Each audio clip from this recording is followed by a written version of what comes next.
Hello, dear student. So today, myself is talking about, going to talk about emission spectrum of hydrogen. In my last video, I had talked about spectra, continuous spectra, discontinuous spectra, and absorption spectra. Today, I'm going to talk about emission spectrum of hydrogen. तो let us understand, ये आपके पास एक discharge tube है।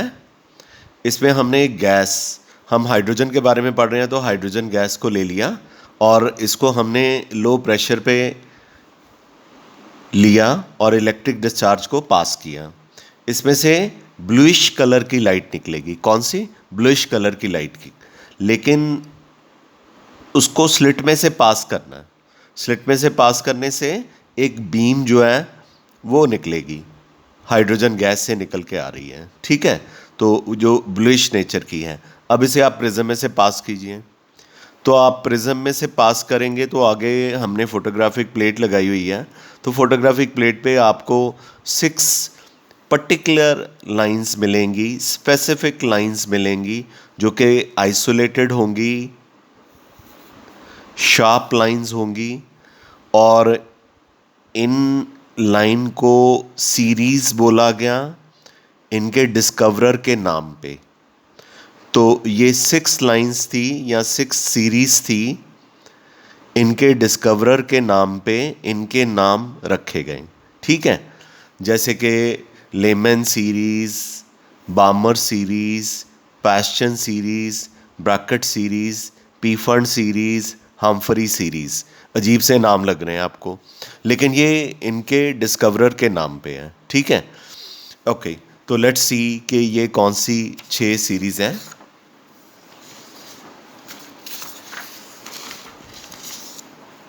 ये आ गई मेरे पास 6 series. पहली है Lyman series, discovered bye lemon. ये अल्ट्रा वायलेट रीजन में लाया करती है, यानी कि इसकी वेवलेंथ अल्ट्रा वायलेट रीजन से मैच करती है, उस रीजन में ये लाया करती है। दूसरी है बामर सीरीज, डिस्कवर्ड बाय बामर, और ये अकेली एक ऐसी सीरीज है जो कि विजिबल रीजन में लाया करती है। So Balmer series the only series which lie in the visible region. तीसरी है Paschen series, discovered by Paschen, ये इंफ्रारेड रीजन में लाया करती है। चौथी है Brackett series, discovered by Brackett and it lies in the infrared region once again. Fifth is Pfund series, discovered by Pfund, and once again it lies in the infrared region. Okay, and sixth is Humphrey series, discovered by Humphrey.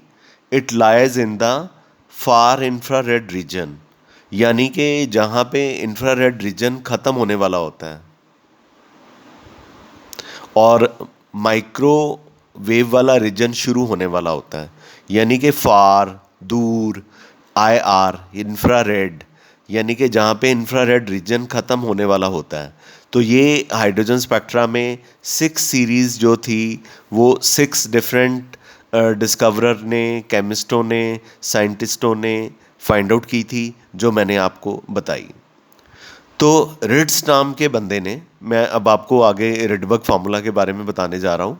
तो Ritz नाम के chemist ने mathematically एक formula दिया था जिससे हम wavelengths determine कर सकते थे या वेव नंबर डिटरमिन कर सकते थे। तो बाद में उसे रिडबर्ग फार्मूला कहा गया। तो क्या है रिडबर्ग फार्मूला आपका? रिडबर्ग ने एक फॉर्मूला दिया था which is nu bar is equal to 1/λ। आपको पता है कि न्यू बार किसके इक्वल होता है? 1/λ के इक्वल होता है। ये मैंने कुछ डेफिनेशंस करवाई थी इलेक्ट्रोमैग्नेटिक वेव थ्योरी के बाद, उसमें वेव नंबर की डेफिनेशन बताई थी। तो बताया था कि वेव नंबर जो है रेसिप्रोकल होता है किसके, वेवलेंथ के। तो अगर आप वेव नंबर कैलकुलेट कर सकते हो तो उसका रेसिप्रोकल क्या होता है, वेवलेंथ। तो मतलब वेवलेंथ भी निकाल सकते हैं। तो wave number is equal to 1/लैम्डा is equal to R, R stand for Rydberg constant, ये कांस्टेंट है, ब्रैकेट के अंदर 1/n1 square minus 1/n2 square. तो n1 और n2 की बात हम करते हैं। तो पहले आर रिडबर्ग कांस्टेंट की बात कर लें। रिडबर्ग कांस्टेंट की वैल्यू जो है मैथमेटिकली 10967 पर सेंटीमीटर है, 109,677 पर सेंटीमीटर। अब न्यूमेरिकल निकालने के लिए तो बड़ा प्रॉब्लम हो जाएगा इसकी कटिंग। तो इसको हम 1 2 3 4 5 10⁻⁵ कर सकते हैं। यहाँ पे डेसिमल लगा सकते हैं। तो हमारे पास क्या आ जाएगा, 1.097 इंटू 10⁻⁵ पर सेंटीमीटर। तो बच्चे इसकी भी तो कटिंग करनी बहुत मुश्किल हो जाएगी ना।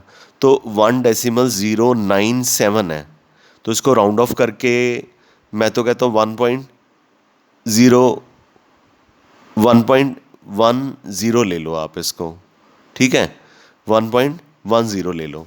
तो आप इसको 1.10 इंटू 10⁻⁵ पर सेंटीमीटर या 1.10 इंटू 10⁻⁷ पर मीटर ले सकते हो। तो इससे at least multiple choice question answers तो जल्दी आपके निकल जाएंगे, ठीक है। 1.09 से तो 1.097 से तो न्यूमेरिकल निकालना मुश्किल होगा ना। तो आप 1.097 की बजाय 1.1 ले लो। तो मैंने 1.10 ले लिया। मैं इसको ज़रा ठीक कर दूँ, 1.10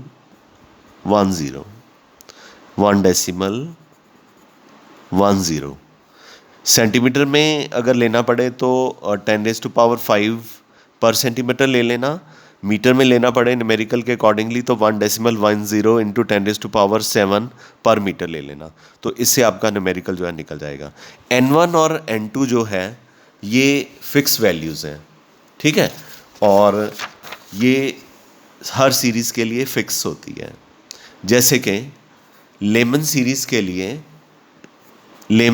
के लिए n1 की वैल्यू 1 होती है, ये फिक्स है, ये चेंज नहीं होगी। पर n2 की वैल्यू 2 3 4 5 6 हो सकती है। ये न्यूमेरिकल में बताया होगा कि इलेक्ट्रॉन कहाँ से कहाँ पे डी एक्साइट होके आ रहा है। यानी कि सपोज करो वो कहते हैं कि सेकंड शेल से इलेक्ट्रॉन जंप करके फर्स्ट लेवल पे आ रहा है, फर्स्ट शेल में आ रहा है। तो आपने n1 की वैल्यू 1 ले लेनी है और n2 की वैल्यू 2 ले लेनी है।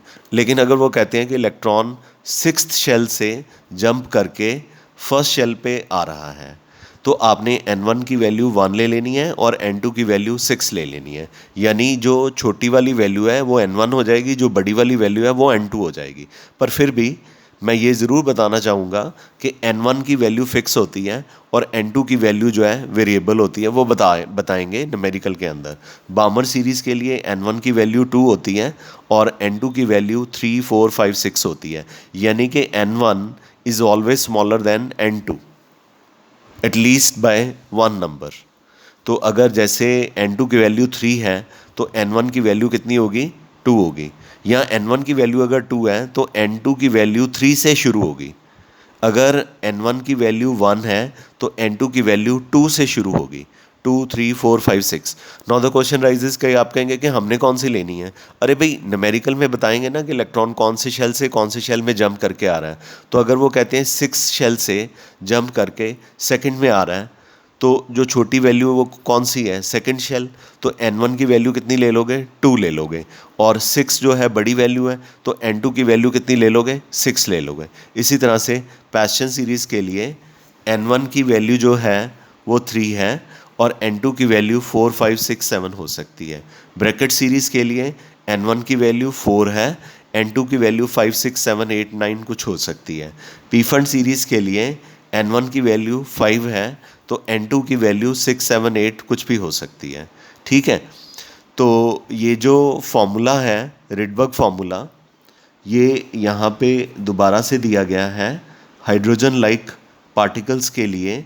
तो फार्मूला वही रहेगा, nu bar is equal to 1/λ is equal to Rydberg constant square bracket के अंदर 1/n1 square minus 1/n2 square, और इसको मल्टीप्लाई कर देना है जेड स्क्वायर के साथ, जेड स्क्वायर के साथ।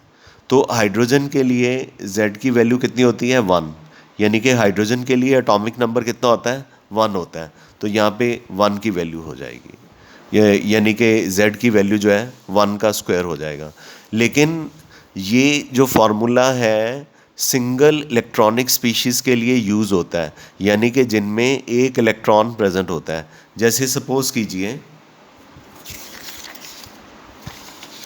वहाँ पे दिया गया है हीलियम प्लस, ठीक है, तो हीलियम का एटॉमिक नंबर कितना होता है 2, ठीक है, और प्लस का मतलब है कि एक इलेक्ट्रॉन लेस हो गया, तो इसमें कितने इलेक्ट्रॉन हो गए, एक इलेक्ट्रॉन हो गया। यानी कि इसके लिए हम ये फार्मूला रिडबर्ग फार्मूला यूज़ कर सकते हैं, लेकिन Z की वैल्यू जो है 1 की बजाय कितनी यूज़ करोगे 2 यूज़ करोगे, यानी कि ये जो हीलियम का 2 है वो आप किस में पुट करेंगे, इस फार्मूला में पुट कर देंगे, इस फार्मूला में हीलियम की वैल्यू 2 का स्क्वायर कर देंगे। ठीक है, आगे हमारे पास एक बामर फार्मूला है। तो बामर फार्मूला में सबसे पहले आप देखिए कि बामर सीरीज़ के लिए N1 की वैल्यू कितनी बताई हुई है 2 बताई हुई है। ठीक है, तो आपने N1 की वैल्यू 2 पुट कर देनी है, मतलब फार्मूला वही रहेगा। तो Balmer formula nu bar is equal to 1/λ is equal to Rydberg constant 1/2 का स्क्वायर, मतलब N1 स्क्वायर की बजाय क्या कर दिया 2 का स्क्वायर कर दिया, माइनस 1/n2 का स्क्वायर कर दिया। ठीक है, तो ये बामर फार्मूला हो गया। यानी रिडबर्ग फार्मूला और बामर फार्मूला में क्या फ़र्क है, क्या डिफरेंस है। रिडबर्ग फार्मूला में आप लिखते हो nu bar is equal to 1/λ is equal to Rydberg constant square bracket के अंदर 1/n1 square minus 1/n2 square into Z square. Balmer formula के लिए आप लिखते हो nu bar is equal to 1/λ is equal to Rydberg constant square bracket के अंदर 1/2 का स्क्वायर, यानी कि N1 की वैल्यू कितनी ले ली 2 ले ली, 2 का स्क्वायर कर दिया, माइनस 1/n2 का स्क्वायर इंटू जेड स्क्वायर। ये बामर फार्मूला हो गया। ठीक है, अगर न्यूमेरिकल में वो जो कि मैं नेक्स्ट लेक्चर में आपको करवाऊंगा न्यूमेरिकल्स, तो अगर वो कहते हैं लिमिटिंग लाइन, तो फिर N2 की वैल्यू जो है इन्फिनिटी ले लेनी है। N2 की वैल्यू क्या ले लेनी है इन्फिनिटी, N2 की वैल्यू क्या ले लेनी है इन्फिनिटी, तो 1/∞ हो जाएगा, 1/ क्या हो जाएगा इन्फिनिटी। ठीक है, तो अगर वहाँ पे कहते हैं कि इलेक्ट्रॉन लिमिटिंग लाइन से आ रहा है, यानी कि इन्फिनिटी से आ रहा है और फर्स्ट शेल में गिर रहा है या सेकंड शेल में गिर रहा है, तो आपने N2 की वैल्यू कितनी ले लेनी है infinity. I hope is clear to you. अब मैं आपको MCQs के लिए 1-2 फॉर्मूलीज बताना चाहूँगा, जिन बच्चों ने कॉम्पिटिटिव करना होता है उनके लिए हैं ये।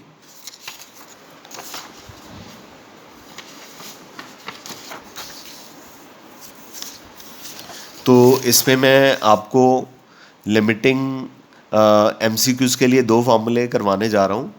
पहला तो मेरा ऑफ कोर्स है कि लास्ट लाइन के बारे में, कि लास्ट लाइन क्या होता है। तो लास्ट लाइन जो स्पेक्ट्रम की होती है उसे सीरीज़ लिमिट कहते हैं, और जो लास्ट लाइन होती है या उसे line of shortest wavelength and highest energy भी कहते हैं। फॉर्मूला तो वही लगेगा, nu bar is equal to Rydberg constant 1/n1² minus 1/n2² into z²। लेकिन बच्चे लास्ट लाइन के लिए जो n2 की वैल्यू है वो क्या है, इन्फिनिटी। तो आप इसमें अब क्या पुट करोगे, इन्फिनिटी। तो जो इक्वेशन 1 है वो क्या बन जाएगी, इक्वेशन 1 जो है यहाँ पे आ जाइए, nu bar is equal to 1/λ is equal to R Rydberg constant. ये जो z² था इसको मैं ले आया यहाँ पे इंटू 1/n1²। अब कहेंगे n2² कहाँ पे गया, आप इक्वेशन 2 देखिए, n2² वहाँ पे तो 1/∞ आ गया, क्योंकि जब लास्ट लाइन कहते हैं तो n2 की वैल्यू जो है वो कितनी होती है, इन्फिनिटी होती है। तो वो तो कैंसिल हो गया, ख़त्म हो गया, 1/0 हो गया, वो गया। तो बाकी क्या बचा, nu bar is equal to r z² into 1/n1 1/n1², 1/n2² गया, z² को r से मल्टीप्लाई कर दिया। हाँ, ये तो बार बार बताया हुआ है कि न्यू बार किसके इक्वल होता है, 1/λ के। अब हमारे पास ये इक्वेशन नंबर 3 हो गई, ठीक है। तो आप यहाँ से लैम्डा निकालना चाहते हो, तो आप मुझे बताओ कि लैम्डा निकालना है तो क्या करोगे। लैम्डा निकालना है, ये 1/λ है, तो ये सारी टर्म जो है ये वाली इन्वर्स हो जाएगी। यहाँ पे 1/λ जो है rz² इंटू 1/n1 का स्क्वायर है। लेकिन अगर आपको लैम्डा निकालना है तो ये लैम्डा हो गया, n1² ऊपर चला गया, नीचे क्या आ गया उसके, rz²। ये आपका रिजल्ट है। इसकी पिक खींच के मैं आपको भेज दूंगा, क्योंकि पीडीएफ में नहीं है, बुक में नहीं है, पीडीएफ में नहीं है, बुक में नहीं है, एमसीक्यूज़ के लिए है।